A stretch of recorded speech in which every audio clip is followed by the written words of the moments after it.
Different metal materials have different mechanical properties. Even the same metal material has different properties under different conditions. The difference in metal properties is essentially determined by its internal structure. Therefore, it is very important to grasp the internal structure of metal and its influence on metal properties for the selection and processing of metal materials. What is the internal structure of the metal like? We learn from lattice, unit cell, lattice constant. In order to understand the law of atomic arrangement inside the crystal, each atom is artificially regarded as a fixed rigid ball, and use imaginary lines to connect the atomic centers in the crystal to form a space frame. This abstract spatial geometry used to describe the regular arrangement of atoms in a crystal is called a crystal lattice. What is a unit cell? The unit cell is the smallest geometric unit that can represent the regularity of atomic arrangement in the space lattice, and is the most basic unit that constitutes the space lattice.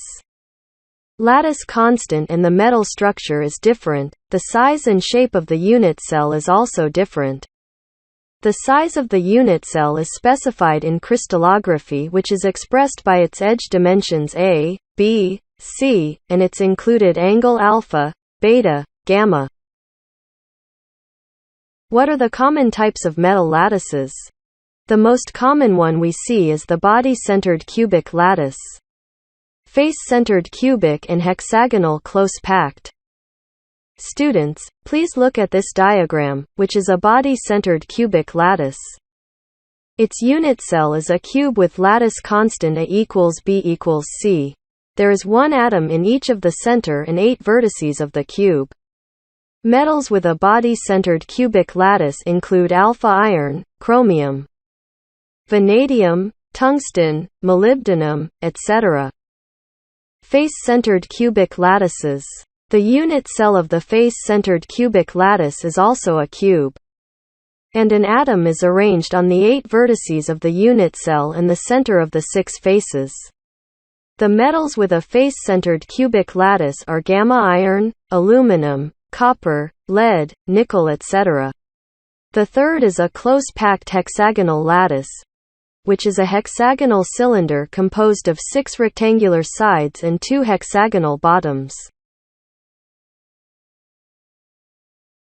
Each atom is arranged in the center of each hexagonal face.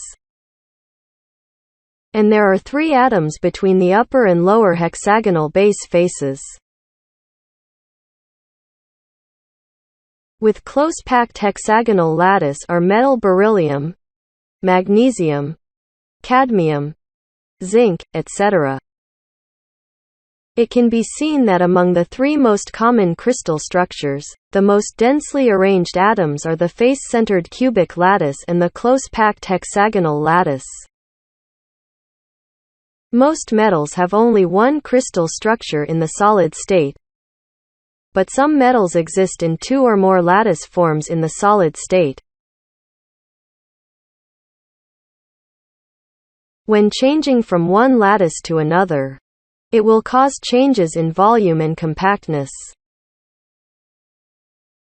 If the change in volume is constrained, internal stress will be generated inside the metal, causing deformation and cracking of the workpiece.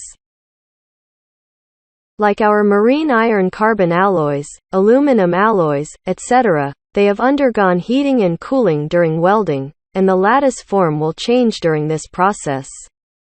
The phenomenon that metals change from one lattice to another in solid state with the change of temperature is called allotropic transformation. Let's take a look at the set of graphs on the right.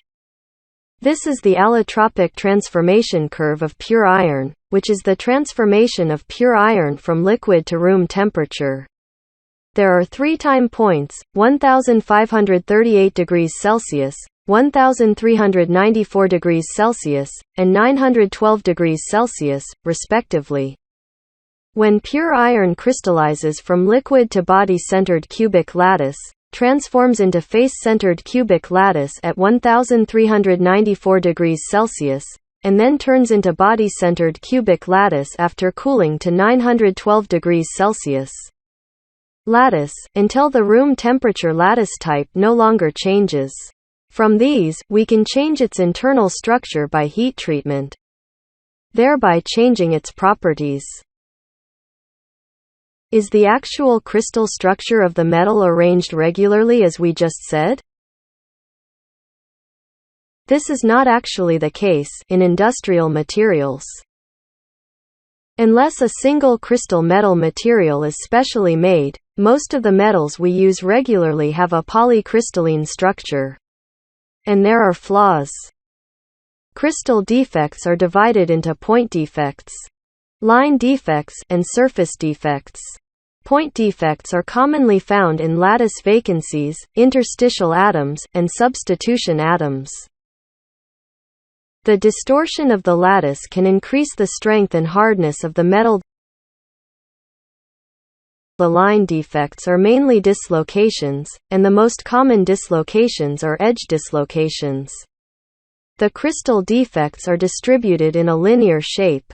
The manifestation of this dislocation is that on a certain crystal plane of the crystal, there is an extra half-atomic plane, which is inserted into the crystal like a knife edge. The plane defects have grain boundaries and subgrain boundaries, which are distributed in a plane. The atoms of the grain boundary and subgrain boundary are in an unstable state. At room temperature, the grain boundary has high strength and hardness, and the grain boundary is easily corroded and has a low melting point. Although pure metal has excellent electrical and thermal conductivity, its mechanical properties are poor and expensive, so its use is greatly limited. In the field of machinery manufacturing and ships, the metal materials we widely use are alloys, especially iron-carbon alloys. So what is the phase structure of alloys?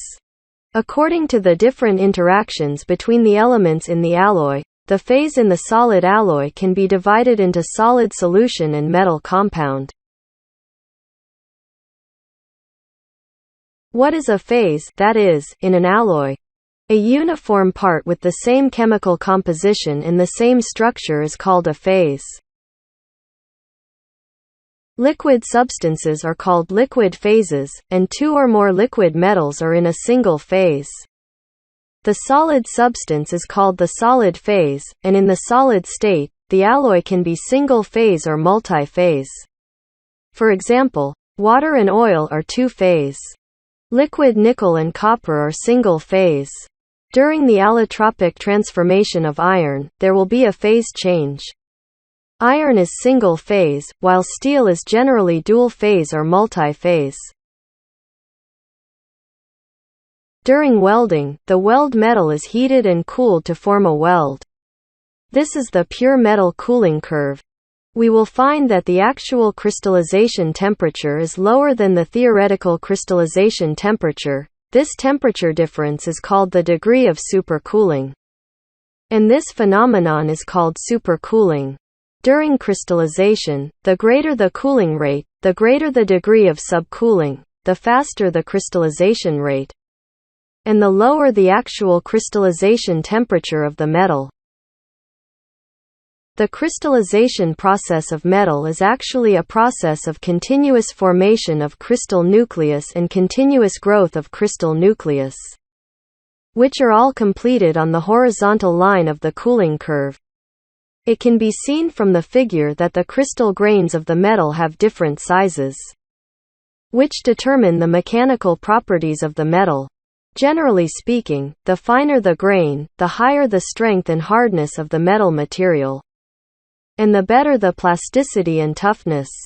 How to refine grains and improve the mechanical properties of metals? We use the following methods. 1. Increase the degree of supercooling. In actual production, it is usually used to reduce the mold temperature or use a metal mold with good conductivity to increase the cooling rate and increase the degree of subcooling. 2. Metamorphic treatment. Before the liquid metal crystallizes, add some small modifiers, such as aluminum or aluminum alloy, and a trace amount of titanium or titanium salt can be added to increase the nucleation rate and reduce the growth rate. 3. Additional vibration, mechanical vibration, ultrasonic wave. Electromagnetic wave vibration can be used to break the crystal dendrites and indirectly increase the nucleation core, which can also play the role of refining the crystal grains. That's it for this lesson. Thanks for watching. Bye.